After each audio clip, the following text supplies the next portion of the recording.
السلام عليكم. اول ما نيجي نقول مكرونه بشاميل لازم نقول لحمه او فراخ. ليه ما نقولش تبقى اقتصاديه وسهله وسريعه واي حد يقدر يعملها؟ اول حاجه هنجيب حله على النار، نحط فيها ميه، واول ما تغلي هنزل عليها معلقه صغيره من الملح.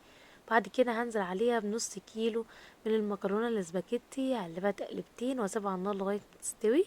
بعد كده بقى نشوف التوبنج، بقى احط كده ميكس جبن، تشيدر على موتزاريلا، جبنة رومي، حطيت كمان بسطرمة على شوية بيفي كانوا عندي قطعتهم عليهم برضو، وحطيت كده قرن فلفل حامي مقطعه صغير، وده زيتون مخلي ممكن تخلوه في البيت او تجيبوا زيتون مخلي عادي.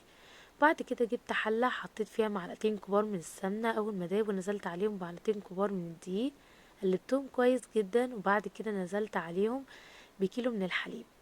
اهم حاجه بقى في الخطوه ديت ايديكي تبقي في البشاميل، يعني تنزلي الحليب من ناحيه وتقلبي من الناحيه التانية، ما تسيبوش خالص عشان ما